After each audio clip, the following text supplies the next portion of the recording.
Hi, today's date is the 23rd of February. Plenty of news, let's get right into it. The UK is running short of salad crops and citrus fruits after a cold spell in the Mediterranean. Therefore, Tesco's, Asda's and Aldi's are rationing these items.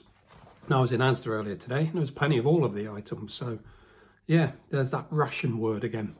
So I've been seeing rationing and rations being mentioned in quite a lot of articles now for the last 12 months, but particularly the last few weeks. Now, this is not a good one at all. Tony Blair and William Hague, who were rivals back in the early 2000s, want digital IDs for all in the UK. Push back against that. We don't want it. No good for us, the kids or the grandkids. The future with them having digital IDs will be worse than dystopian. ChatGB, Tony Blair again, backs a push for taxpayer-funded sovereign AI that would rival ChatGPT. So there you are, this bloke, he disappears for 8 or 9 years, gets a load of money off Billy Goats, is how I'll call him, and he's back again pushing a narrative. The Times had put an article out to debunk 15-minute cities by calling people who questioned them anti and the letter V. You can put the rest of that to it. So there you are. If you disagree with anything or question anything, that term suddenly appears. George Orwell's chilling prediction has come true, and Roald Dahl's rewritten books are just the tip of the iceberg. So yeah, if you've read the books 1984, Brave New World, and Fahrenheit 451, then you know that all of those put together is where we are at the moment.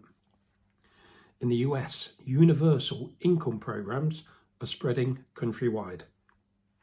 Nigerians are struggling with the cost of living as an election draws near, and I wonder if the person that wins that will be affiliated with the WEF. Let's see. 65% of British businesses are planning to hike their prices because of inflation. So yeah, that'll bring more inflation.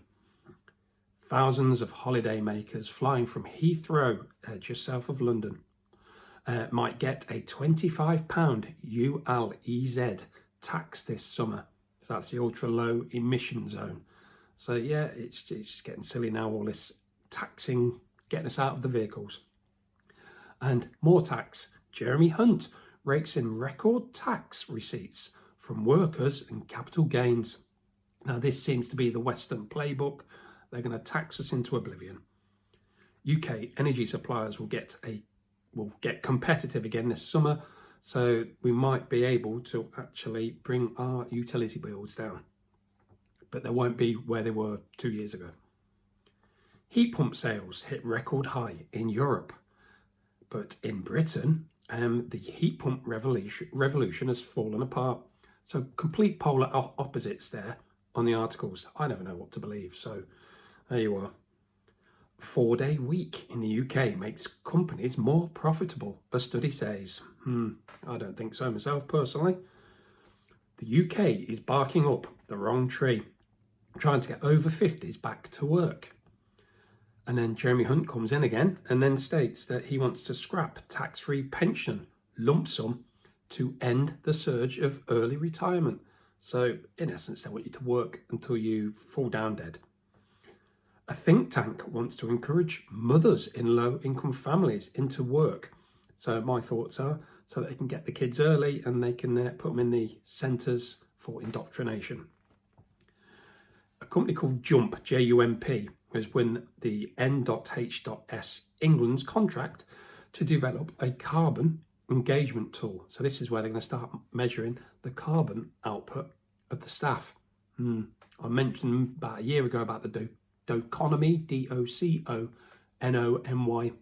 carbon credit card.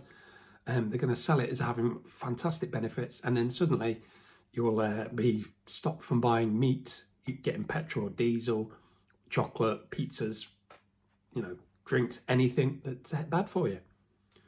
And finally, the Indian Railway Police Force Chief has reported that there's a 96% accuracy in facial recognition system trial.